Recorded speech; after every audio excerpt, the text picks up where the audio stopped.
Hello, everybody, and welcome back to another episode of the Gleaners Film Club. I am Novi, of course, joined as always by Julianne, and today we're talking female directors for the month of March, Women's History Month, and I'm so excited for it. But first, we have to introduce the woman of the month. Julianne, how are you? I'm good. It's an honor to be Woman of the Month. I'm also going to have my accolade of Asian American of the Month in May. So, been a very good year for me. Mhm. I'm okay despite my persistent issues with technology. Today, my 6-year-old laptop decided that its battery was just done, and now I cannot unplug it without it immediately dying. It says that the battery's at 100%, which means, and I guess that means it's broken, it's dead. And also my 10-year-old iPad is also falling apart. I had to tape the top part for Scotch tape, mind you. to the back part, which by the way, we are filming on the iPad because my laptop is busted. And it's been busted for the last 4 years, which is awesome. And then also my Mhm, 7-year-old mhm. phone with terrible battery life. Yeah. And I'm very opposed to buying new technology. Like I'm not that kind of person. I think if it's not broken, you don't have to buy a new one. But Mhm. everything in my life decided to break at once. So that is fantastic. Yeah. But nevertheless, she persisted. That is the feminist saying, is it Yeah. not? It's very anti-women of the tech, and we were supposed to have a mic for this recording as well, and then we just didn't order it on time. So I feel like we're slow with the tech. But next month we will have the mic. You might have a new laptop. We'll be so ready to take it big time. We're going next level next month. But Yay! but first, this month is very important because of course, women, but also it's fair to say, more than fair to say, that many female filmmakers don't ever get a fair shake of it, and nor are they really given the proper spotlight a lot of the time. And I know that's a thing that we feel very strongly about, and you especially. Yeah, I think that when it comes to female filmmakers and even just like marginalized filmmakers in general, which includes like men of color, of course, I think that you know, it does sometimes feel kind of sucky that you have to like really like lock in and think about like I'm gonna watch more female directors, I'm gonna watch more foreign directors and stuff because I think like if we live in an equitable society, everyone will be watching female directors nonstop. But I think that also like past the individual viewer, I think a lot of times, like on a more systemic level, women don't get to make movies that as often, in terms of like big studio funded movies and stuff. Hmm. And also, like again, like when it comes to the canon, there's a lot of factors at play as to what gets uplifted and what doesn't. So, Yeah. hopefully in the future, there'll be an equal amount of female directed films as male directed ones, and everyone will be watching their fair share of women without even having to think about it. But I Yeah. don't think we live in that climate yet. So Not yet, but we're going to do our best this month because we have four very singular films directed by women to talk about. And first, we have one by Elaine May. Now, the one we're going to be talking about today is from 1971. It's A New Leaf. And Elaine May, she's very much a multi hyphenate. She's known in the 1950s for her improv comedy routines with Mike Nichols and also winning a Tony Award for Best Actress in 2018 for her performance on the Broadway revival of The Waverly Gallery. Today, however, we're here to talk her directorial debut, which is A New Leaf, and it also comes with its own quirks, as she is the lead star in the film as well. A New Leaf is a dark comedy about Henry Graham, played by Walter Mayhew, a wealthy New York City man who has run out of money and decides to find a wealthy bride in order to maintain his way of life. He then meets a clumsy, awkward, but incredibly wealthy Henrietta Lowell, played by Elaine May herself, who becomes the clearest answer to all his problems. Originally planning to poison her once the vows are said, his perspective is changed through one of the most unique depictions of romance a rom-com has ever given. And I think that's probably both of our big takeaway after watching this one. yeah, and I think my other biggest takeaway is that it's pretty interesting that Mike Nichols directed The Graduate, and I think that film is Mm-hmm. seen as a very very iconic American comedy and one that I think is canonical in a lot of ways. But Elaine May, who was his comedy partner, is not necessarily given the same recognition, even though I think her films Mm-hmm. are very incisive, and I think they're very funny too. And I also did not care for The Graduate, so I Just think I'm as an just added biased bonus. in that sense. But Yeah. Um, I mean, this one, as we're talking more about like the romance, I think we can both speak to this. It's a very Arrow Ace coded way of doing things. It's very much an odd couple. They kind of just slide into domesticity instead of just kind of like falling in love in a way. And both of them give a pair of killer performances. Yeah, I think it's pretty interesting because throughout the film, there is an implication that that Henry has never experienced romantic love and also like is actively repulsed by it. So you know, diversity when the sociopath who wants to kill his wife is actually asexual. But I think the thing about Elaine May and also this film is that I don't necessarily like. I think that like Henry is seen as like a bit of an asshole. Like, you're supposed to think that he's a prick, but he's also like endearing. He's very quirky. Like Mhm. everyone in her films are always really quirky, and I don't necessarily like all of the people in her films, especially like the men, are good people, which I think is the case for Mikey and Nikki. But I think that there's you can tell that like she's at least endeared to them in some way, Yeah. and so are we. But yeah, I think that it's kind of like this very unlikely romance between these two people who are also unlikely, who are also compatible in unlikely ways. And I think it's very much like they balance each other out. Like Yeah. everything that she's weak in, somehow he covers up for her. Yeah. And I think that like that foiling of their characters, especially like with the doubling of their names, like Henry and Henrietta, Mhm. um, is really like brought to its full potential, like through these like performances. They really like have really well fleshed out characters individually, but then they also have like great chemistry together. Yeah. The chemistry is a big one too because like it's what you said. Henry is not a good guy, and this film doesn't do like it doesn't try to hide that in any which way.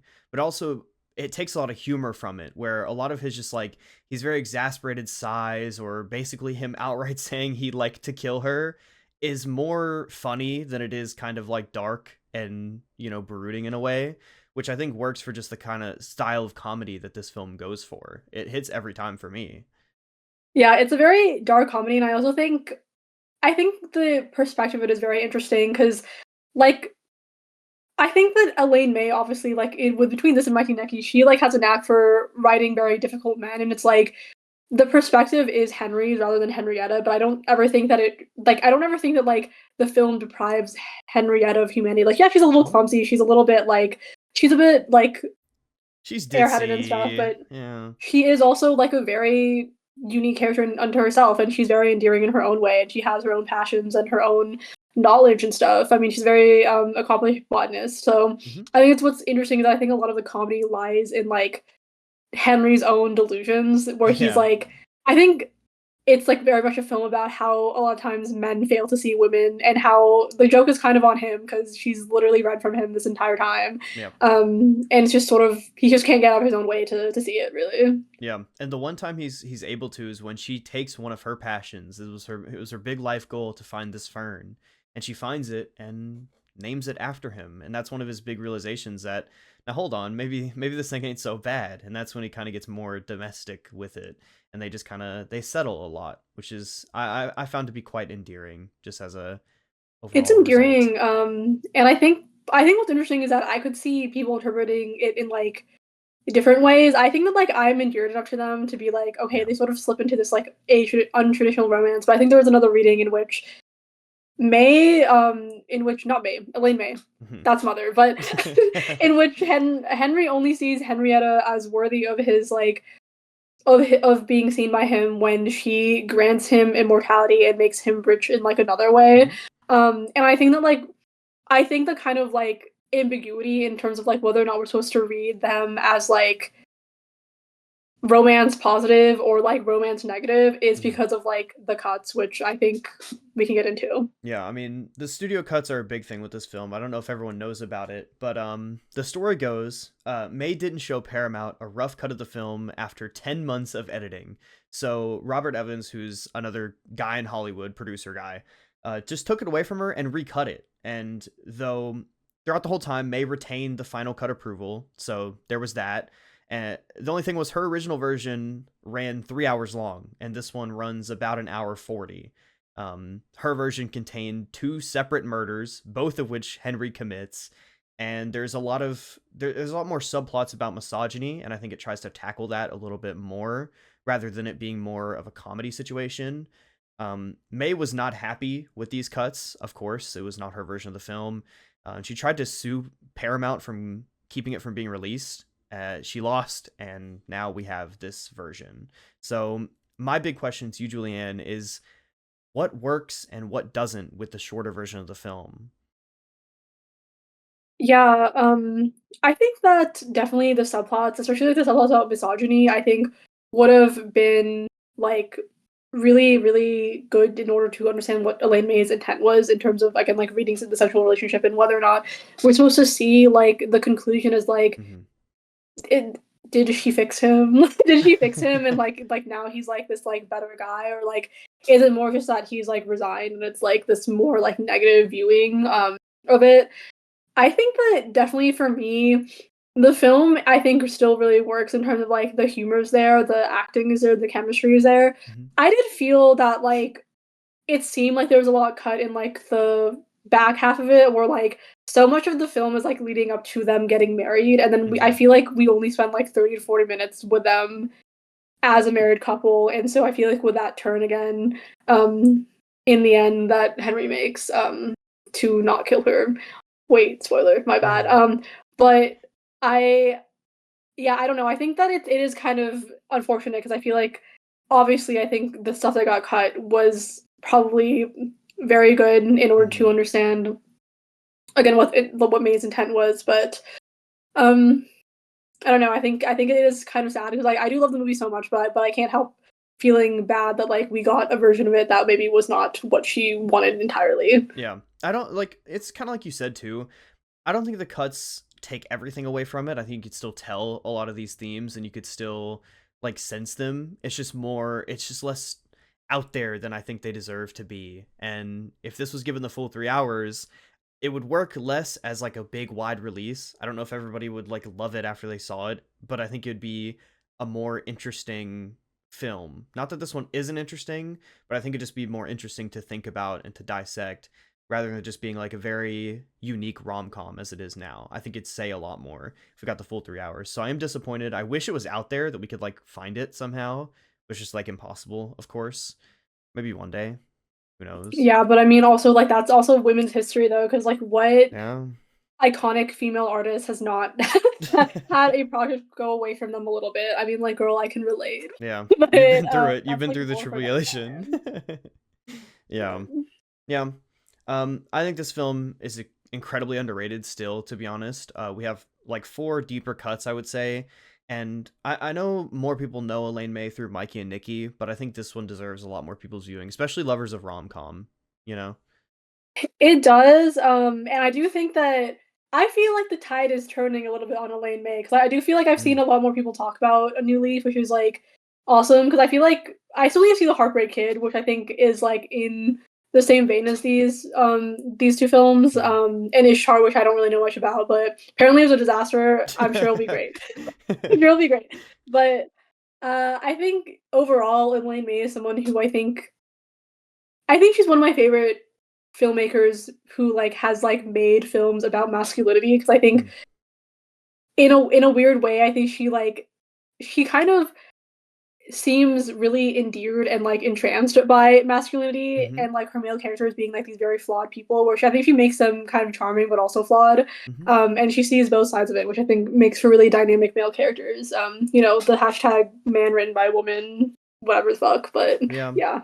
I mean, I think she has a lot of empathy for male characters. Like, even though they are flawed and even though they have a lot of issues, like Henry does here, I think even he, like, we walk away feeling a little bit more endeared to him, just as a person. So I think that's Yeah, really hard it's to like do as well. like with Henry, like the question is like, is he going to turn over a new leaf? Like Yeah. he sort of is like a bad guy, but you see glimpses of kindness in him, Hmm. and it's kind of just like, oh, like please get out of your own way so you can be happy, like for real. Yeah. And luckily, he does. And we had a wonderful time with this one, but we must move on to the second of our watches. This one being by Catherine Berlotte. It's from 2009, Bluebeard. This may have been both of our first encounters with Catherine Berlotte, but she's a filmmaker whose reputation often precedes her, widely known for a consistent focus on the more extreme and darker side of sex in her films. Just for an example, the first ever screenplay she wrote, A Real Young Girl, was about the sexual stirrings of a 14-year-old girl, and another one of her works, Anatomy of Hell, I should say, is often cited as one of the more disturbing films ever made. Bluebeard doesn't necessarily contain any scenes of explicit sexuality, but still follows the same pathway as other Berlant works, as it's centered around a young girl's burgeoning awareness of sexuality during adolescence, taking the fairy tale about a young girl disobeying her husband by going into a forbidden room containing the corpses of his previous wives, and splits it into two timelines, with the actual tale taking place in medieval France, while two young sisters read the fairy tale to each other in the present. I know we had a lot to say about this one. I know this film grew on you quite a lot as the days followed. How well does it transform the myth just on its face? Yeah, I haven't read the text for this one. It's like I just know the story about it. But I think that films like this are always interesting because I do feel that like a lot of times, especially like when it comes to like more modern filmmaking audiences, I think that like people would like authors and directors, just all types of artists to like take a clear stance, I think, of like what their film means or whatever. Mm-hmm. It's kind of like that thing where it's like, yeah, like you have to like say that the villain is actually bad because if you don't, like that means you like actually Yeah. condone it or whatever. And I think what I find so interesting about this film is that I don't necessarily think it commits to any one interpretation of Bluebeard. Mm-hmm. I actually the reason why I solidified my opinion on this is because I read a review on Letterboxd actually. Really? And I also think that sometimes reading a lot of opinions really helps you solidify your own. Where basically someone was like, "Oh, like it feels like the characters in the film like don't actually really understand," and that like Bray Lott as a filmmaker doesn't really understand like the implications of Bluebeard. Mm-hmm. Because I think it's one of those fairy tales that I think has like sides on both like a feminist and anti-feminist side. Where like some people interpret it as like it's actually about obedience. Like it means don't disobey your husband or else you're gonna get killed, even though he's the one with all like the skeletons in his closet. But I think the implication is also that like Mm-hmm. all of the other wives were killed for disobedience. So it's like, well, you won't end up like that if you just follow what your husband says. Yeah. Versus other interpretations that are more like it's actually about like agency and like making that choice for yourself and stuff. And it's more like the issue of like the man being a serial killer, basically. Yeah. That's Yeah. actually like what's wrong about the story, not the wife who's like, why do you have like a forbidden door that like I'm not allowed to Yeah. to go into? Well, actually, But you're not thinking about it. It's actually her fault 'cause she decided to think about that for too long. yeah, because like That's a he told her problem. not to. Like Yeah. what? Like Yeah. she's actually like she had it coming. Um, but I think what I when after reading that review, I was like, oh, but like maybe like that is the point of the film is Mm. that you have like you have first of all you have the doubling. It's like the sisters in both timelines are like named the same thing. Mhm. And in both timelines, it's like the younger one who's named Marie Catherine. That is the one who has agency in the storyline. Like she goes and marries Bluebeard out of her own volition. And I think the little girl in the present is interesting because she's like the one who knows the myth, the fairy tale really well, and she Mhm. even seems to like revel and find glee in the violence of the fairy tale. I think the point is that like it's the fairy tale filtered through the eyes of people who don't actually understand the fairy tale, but it's like as it's how they experience it. Which I think has all these questions about like again like those seedier sides of sex and sexuality. Because I think Mhm. lots of conversation happening about it on Twitter, but I do think that like at least for me, this film asks the question of like what agency actually means when it's operating under patriarchy and Mhm. like also I feel like this idea of like agency and consent also happens with like, well, you have to like know exactly what you're getting into, so that you know what you're consenting to. But it's like when you're entering a marriage, like a lot of times I feel like a lot of people, not just women, like don't necessarily know who they're marrying all the way. Like I feel Yeah. like this guy kind of presents himself as like a totally normal guy, but it's like the same for a lot of relationships where like you can be like with someone for like what, like months, years, but it doesn't necessarily mean that like they're everything about them. And Mhm. I feel like that is a lot of case for a lot of people where they marry a lot of women especially who marry men, but like those men sort of show their true colors after a while. Mhm. So I feel like it really plays to that like into that mystery of like all that stuff, you know? Yeah, I mean, especially because the sister who marries Bluebeard isn't necessarily marrying him off of her own volition. I think it's a lot of the film is her trying to convince herself as such. It's more so that her family needs the money and can't That is survive also without him. that's a really great point. Because it's after poverty, though. I think it is this thing where she seems to like at least like him. I think, and like I think that is a thing too, where it's just like it Hmm. seems like she does, but also there is that element of like, well, she needs the money, so Yeah, um, even if it is something that seems like companionship, because I mean, like they and Bluebeard does offer some freedom in the sense that he's like, well, you can like invite people over, you can do all this you stuff, get your but own obviously room, there and is that. I won't touch you. Like I won't do anything like that. Yeah, but it's also like that whole thing is also born out of necessity rather than Yeah, love. yeah. So And it feels like a lot of her emotions are really tied to just the fear of what would happen, kind of thing. Um, yeah. which I think ties into like how her sister plays into it because her sister is very fearful of this, and the younger one comes off as the smarter, more well thought out because she says, "I just need to take action." The older sister is still very upset that their father died and things like that, but she just kind of takes action. But that doesn't necessarily mean she did the right thing. That doesn't necessarily make her smarter because the older sister, it's a tough thing to balance. I think that kind of I'm very intrigued by how they portray both the younger sister and older sister because it's a very flip dynamic in how you'd usually do an older younger sister, and they do the same thing in the retelling of the fairy tale. So it's kind of like it's another one of those mirrored plots.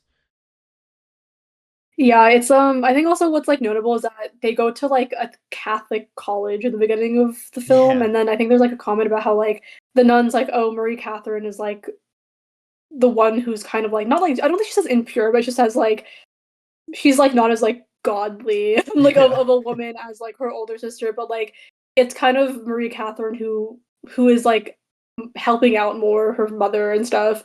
And has a sort of I guess like nobler hmm, cause of like I'm gonna marry this man to save my family. But yeah, I don't know. yeah. I It's mean, it's pretty also interesting. it's kind of the tale of a young girl falling on the sword in some way, in order to do things maybe she doesn't necessarily want to do. But on the film itself, visually how it looks, Berlot's eye for composition is really beautiful. The film's just the wide shots, and I specifically think of the one with them in the carriage, how it's very still on their faces, but you can see everything moving in the background. It's very bright, very colorful. I think that adds a lot to the fairy tale aesthetic. I find that stuff to be really important with these kind of movies. I think so too, and I think it's also like a more grounded fairy tale where it's like Hmm. there's not really any explicit magic or something, but it's like the colors and stuff, like you said, that really bring that to life, which I really enjoyed. Yeah, and there's also like there's a big tone switch in the third act from Bluebeard as he goes from very chill to immediately you have to die. I'm sorry, but you gotta die. It is what it is, and I think that there's a lot to be said there about the patriarchal violence and stuff like that that you mentioned earlier. That there's a lot of that in relation to it and the way it ends.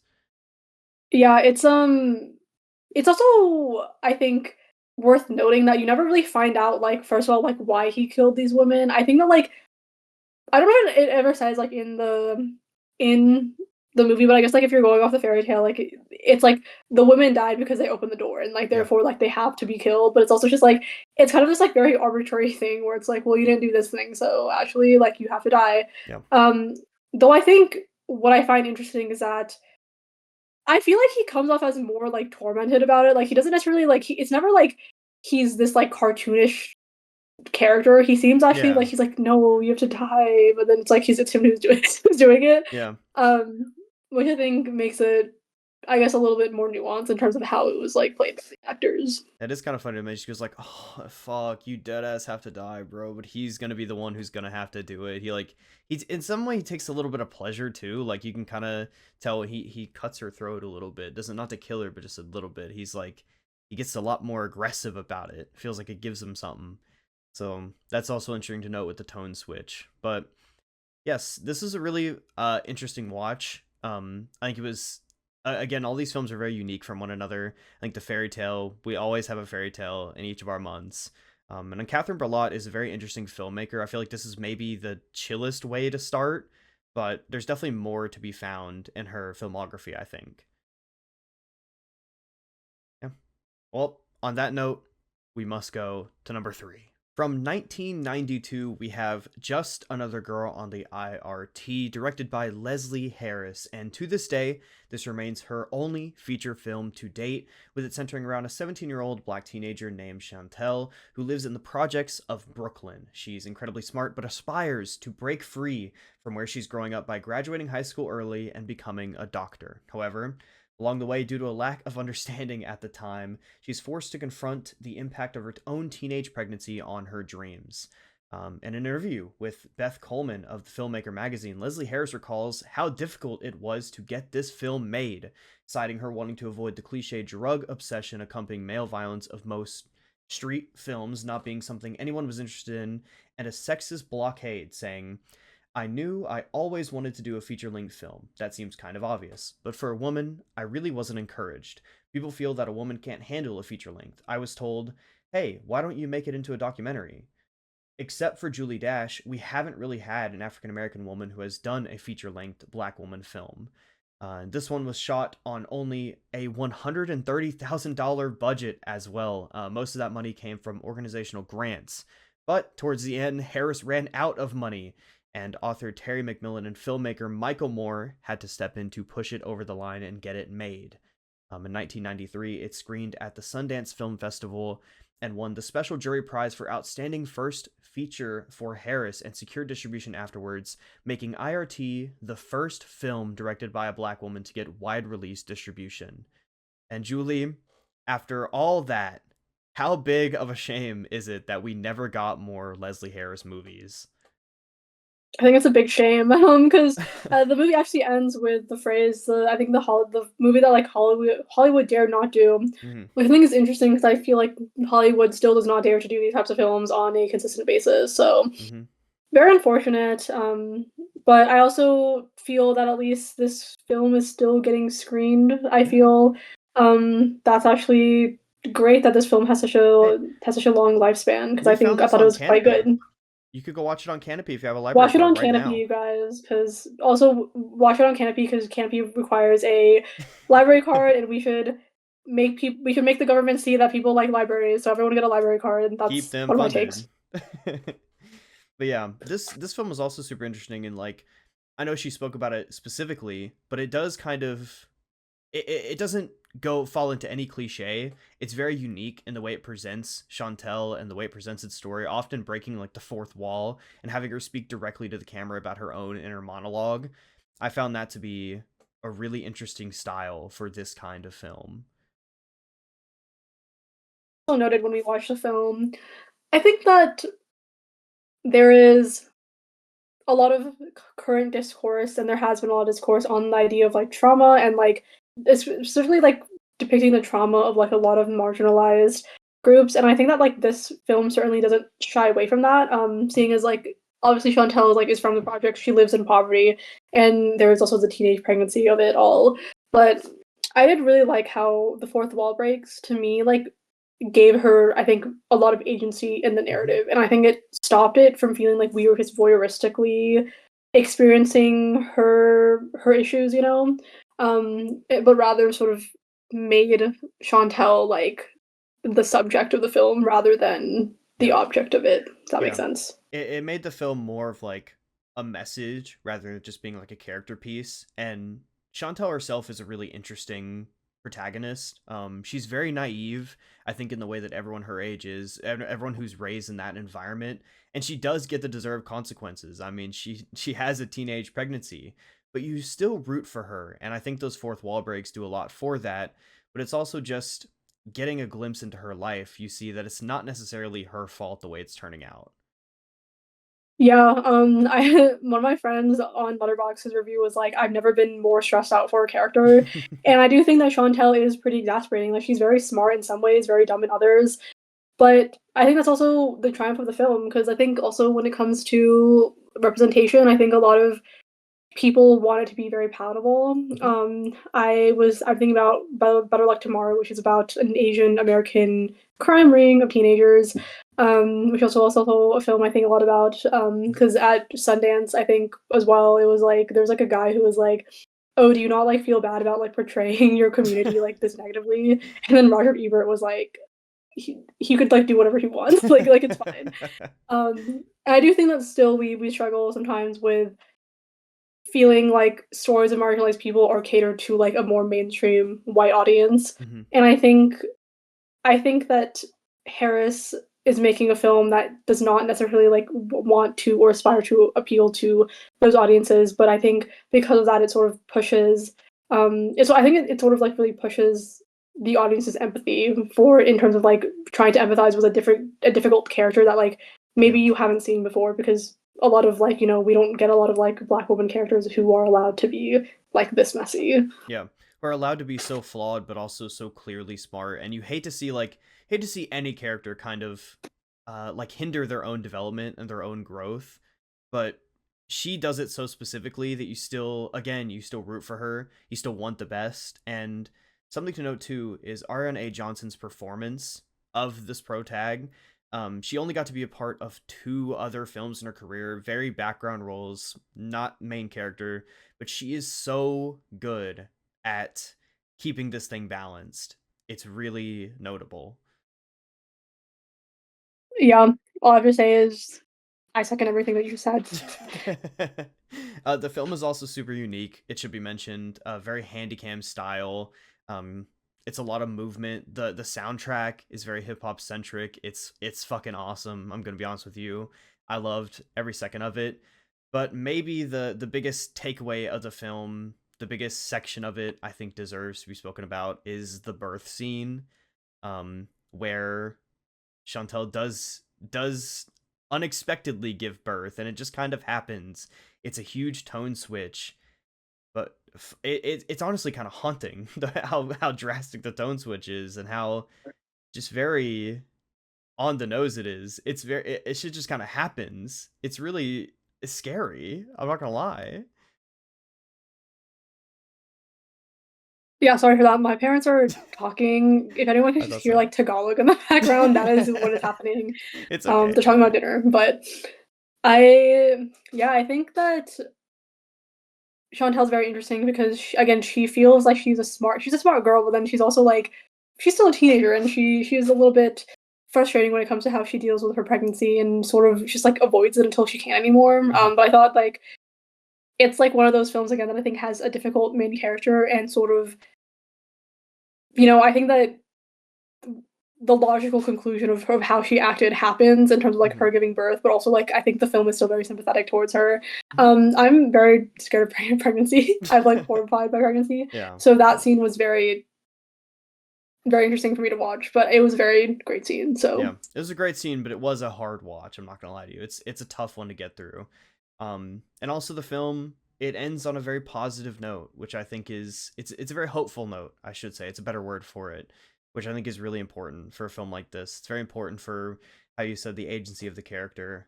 Doesn't just feel like we're watching it happen. It feels like there's more to it than that, which I quite enjoyed. I liked this one a lot. Leslie Harris, it's really sad that you never got to make anything else because there was so much more left you had to say. I can tell there was so much more left in the tank as a filmmaker. It's another one of those examples that she just never got the chance. yeah, and but this film is out there. It's on Canopy again. Get a library Yeah. card. I actually think that I'm actually pretty sure that like Bluebeard is also on Canopy, isn't it? Because we watched it on Canopy. Oh yeah. Um, Yeah. and then I'm pretty sure a New Leaf is also on Canopy because I remember watching a New Leaf on Canopy. It might not be there anymore, but you can watch these movies for free. Like if you Yeah. have a library card, go to your like local library. They probably also have a lot of cool movies there.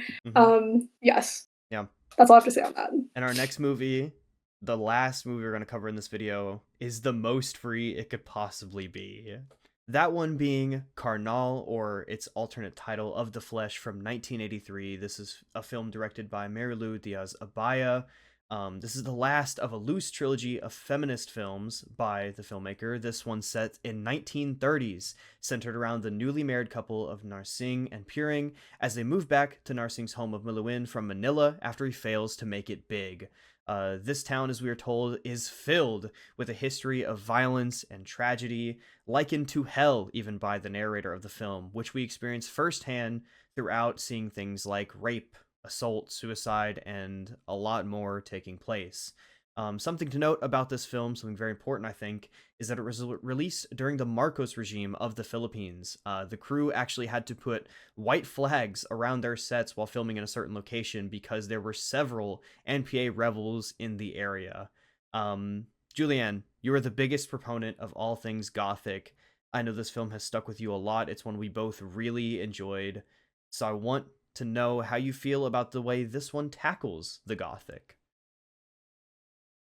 I was thrilled when we watched this movie. Actually, I did know about like the other films in this trilogy, but I think I chose this one specifically because of the aesthetic and like the Mhm. setting of it. Because this one takes place during the American occupation of the Philippines. While like the other two do take place during the Marcos regime, but this one also has like that rural setting that's that it has like all this stuff. You know, it's like you have the Filipino like historical costumes and stuff like Yeah. that. Um, and this felt like vindicating, to be honest, because I think that I definitely feel like Southeast Asian Gothic should be more of a thing. There's also like there's a short story collection by Nick Joaquin, who is he's a very well known writer in the Philippines. He Mhm. actually wrote a short story collection called Tropical Gothic, which is what it sounds like. Great collection if anyone is interested in literature of this in this vein. I actually have never mentioned that book to you, but it's just in my mind. So I'm giving it to the audience. Yeah. I think that so much of the Gothic is about again that it's about like those intersections between life and death and also Mhm. like the past and present. And I feel like the thing and there's also like that element of haunting, which I think is that element of like life and death, past and present, etc. I've always seen like what is there's like the like there's like the specter of colonization and there's like the specter of patriarchy. It's like these things that sort of haunt society. Mhm. You know, even like what you're saying about America, I think that like what America is haunted by is genocide. It's by slavery. Like Yeah. it's sort of that is like the Gothic element of the societies we live in. And I think that the Philippines in particular, I think that poor country, like just the amount of colonization that the Philippines has been subjected to Yeah. not even a century ago, and like obviously there was like Like Spain and there was within Japan. the last Um, 50 years even, like yeah, easily. and all this stuff, and also you had the Marcos regime, and you had martial law, and you had all this stuff. Yeah. And you also have Catholicism, which obviously like is a big thing in the Philippines. And is also something that was brought over by the Spanish. Mhm. And so I think what this film really understands is even though it doesn't necessarily like address the things of like colonization or patriarchy, I think this film is maybe more difficult for people to see as a feminist film because I think Turing, who is the female protagonist of the film, I feel like she doesn't necessarily like have I guess like agency in the way that people want their female characters to have in terms of like she is very much thrown around for the film Yeah. and a lot of the female characters are. Um but I mean I think that is sort of the gothic element of this is it's all these things that are coming to the surface and that by like this woman Mhm. coming to live in the town. And I mean I think even like it being set in 1930s instead of martial law like the other two films I Yeah. think is also a pretty deliberate choice in terms of setting it during American occupation rather than any time earlier or later. Yeah. Yeah. This all everything you mentioned feels like it's all hanging overhead of this film. It very much sets like the sky of it all. Um and I think one part of it that you picked up on that I think I've only appreciated more as time has gone on is how it looks at the family unit. It definitely ties it into Catholicism and all like religion and how they see, women of the time. And it sees it more, this family unit, this nuclear family, as a violent thing, that it's more negative than it ever is positive. And there's a lot more exploitation that comes because of it. And I think it's very gothic of it, but also I think really important, especially in, you know, March. I think it's important to mention here. Yeah, it's one of those things for sure. In terms of there's a line early in the film where like it's like the sister of Narsing who's basically like my father controls every aspect of my life. Like he made me marry this man I didn't want to marry. And then the priest, Yeah. who I think the film is very much also cognizant of how institutions like the church enforce these ideas. The priest is just like, well, he says literally point blank, your father is your god in the family. Yeah. And I think there's a lot of interesting instances in this in terms of like like there's a scene too where Puring is basically has to promise to Narsing that she's never gonna cheat. But Narsing is like, I don't have to promise that because I don't know how to love another woman. Basically, kind Mhm. of like this like dichotomy between like Puring by virtue of being a woman is like kind of like this is kind of like capable of like these like more like carnal sins of Yeah. infidelity, but Narsing sort of sees himself as this holder of this unconditional love that is almost like God's. Yeah. Banger take I had right there. That is a But banger. um in and I think it's interesting too how like I think a lot of it is like it kind of like is like about this like idea of like love and familiar love is ultimately subjugation to like the male figure, whether that is your husband or your father. Mhm. And I think it kind of gets a little incestuous in it, It does. It gets but I mean a little very. bit It gets pseudo incestual, I would say.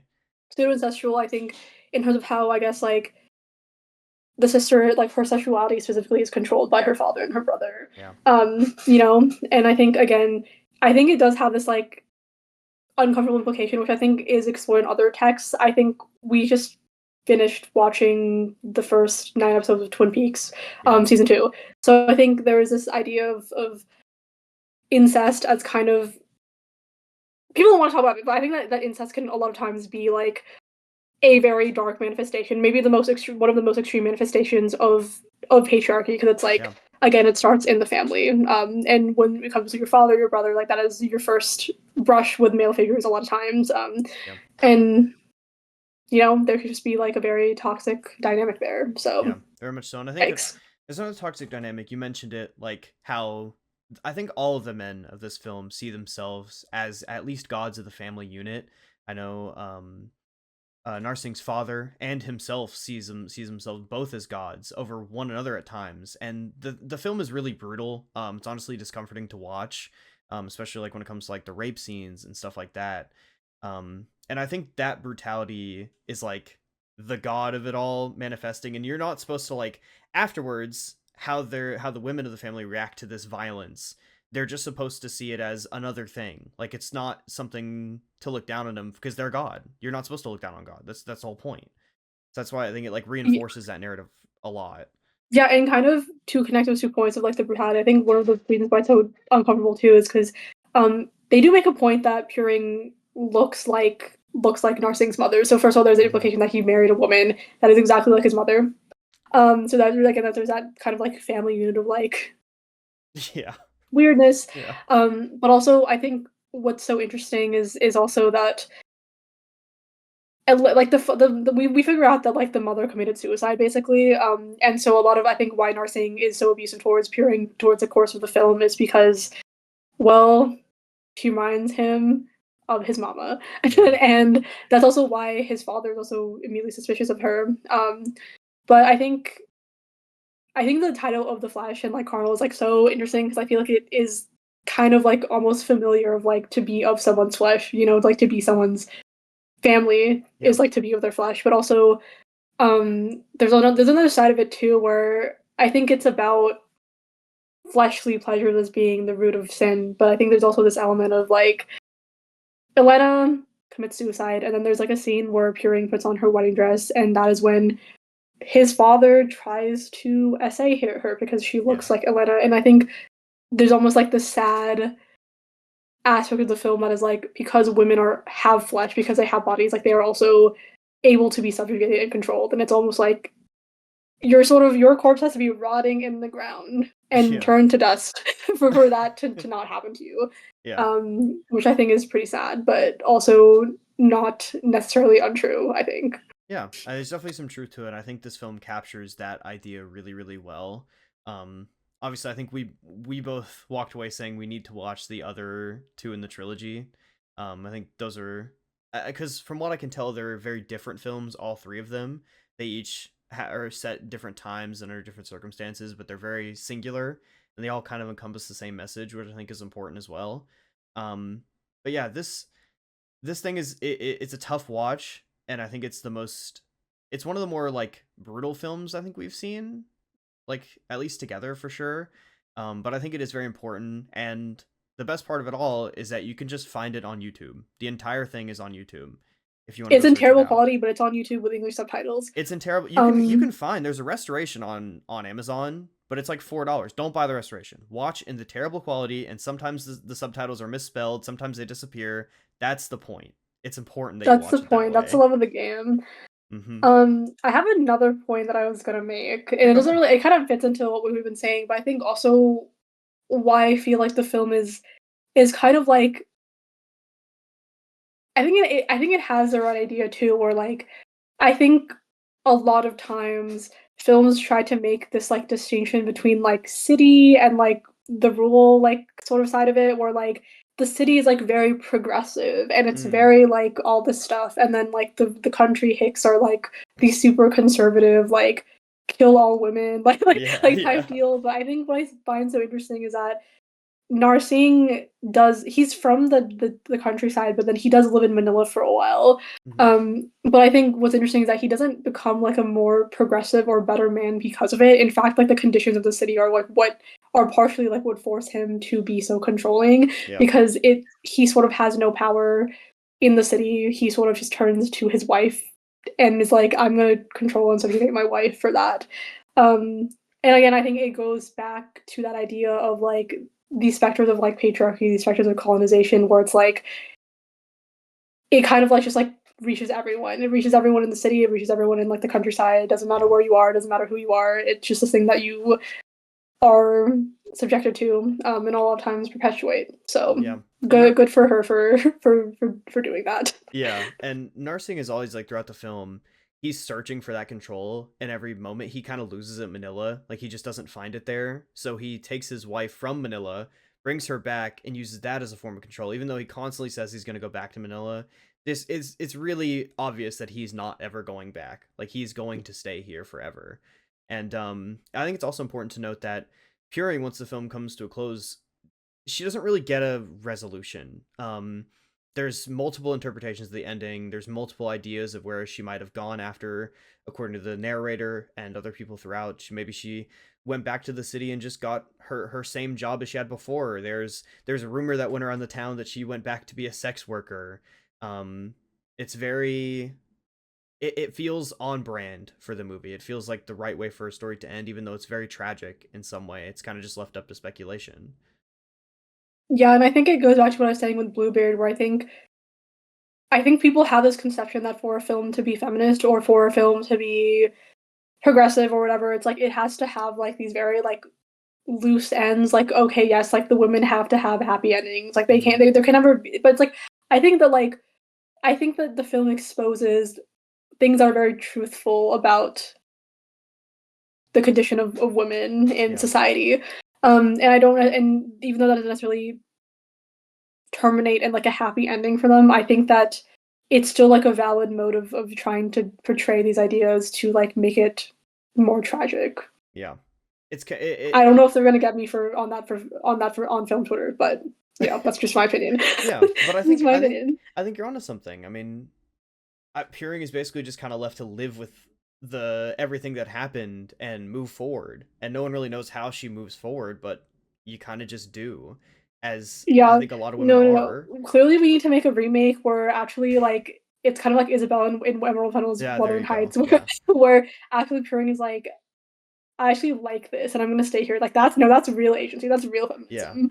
If The she did that, so the real I don't feminism of it know. all is if she basically went to the jail that Narsing was in and kissed him through the bars. Like that would be Yeah, and was like what I actually would like say. I love you. Yeah. I love you so much. Oh, the only downside of the film is definitely that, but it's on YouTube. Please go watch it. Go check it out. I think it's a very important watch. And yeah. And with that, that's going to be the end of our March edition of the Gleaners Film Club, female directors. And I think the point that we should end on is the tweet you made. I think it's important it gets spoken about. It's a different kind of maturation, but all the films we watch this month are on some level about female naivety and how that is just not sustainable in a world where patriarchal violence occurs. It's very different. They're all in different settings, but it's important to note. What? Yeah, first of all, I was telling people about my Twitter. I just have a Yeah? private account with over like 30 people follow me because like I'm just like I'm just not cut out to be a celebrity like that, you guys. But yeah, I think I've really been thinking about this idea of how we view male artists and male filmmakers. Because I do think that like a lot of when we talk about like the canon and stuff, I think as we've seen with many of these filmmakers like Leslie Harris, Hmm. women filmmakers are simply not given the time and space to create a body of work or you could have these eras. Like I think so many times we are so obsessed with the aging of male filmmakers. At least like that's what I've noticed. Like we're obsessed with like the late period of like Martin Scorsese and like all these people. Which Yeah. we love Scorsese around here, but there's like all this talk about how his later work interacts with like his earlier work, like Goodfellas and like Killers of the Flower Moon, like how those kind of are in conversation with each other. But a lot of women simply don't get to make enough films across Hmm. a period of time to like have that same conversation through no fault of their own. Hmm. And I do think there is a weird enough connection between the way that we are obsessed with women and staying youthful, when so many female artists, I think, have to stay in a perpetual state of adolescence because they are not given the opportunity to mature, even if there's a Yeah. lot of potential there with people like Leslie Harris. And yet, as you said, I think all these films are about naivete or innocence, and these female characters who are naive or innocent, and they start out as such. But as all the films say, that is simply not possible to sustain because Hmm. some sort of encounter with a form of patriarchal violence is simply inevitable. Yeah. And so I think that's kind of interesting how they sort of contrast the condition of a lot of female artists nowadays. And I do think that that is a lot of discourse with a lot of female filmmakers where I think a lot of people think many female directors are fucking idiots. Yeah, which So, is yeah. which is obviously dumb. Like you see it recently. I think the two most recent examples I can think of is Julia Decornay. It's very recent.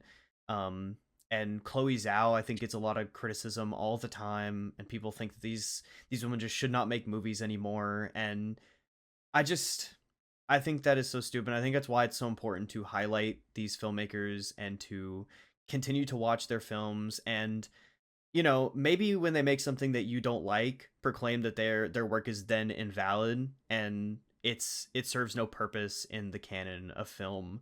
I think that's how we avoid more Leslie Harris situations. It's how we give these female directors time to age and to get to make more films. Yeah. And this is how we get Elaine May's last movie funded. Exactly. Exactly. So Exactly. true. So true. But that's gonna do it for this month. Next month, we might as well announce here it's going to be about pro wrestling films. That's how me and you met. But we How we don't. met, I haven't watched any pro Hey, wrestling since August 2025, so this will be interesting. Um, yeah, I'm sure that people will be like, "Wow, she does not know." Yeah, she's a dumbass woman, so she obviously doesn't know anything about pro wrestling. Which, yeah, you know what, you're probably right, and I'm fine with that.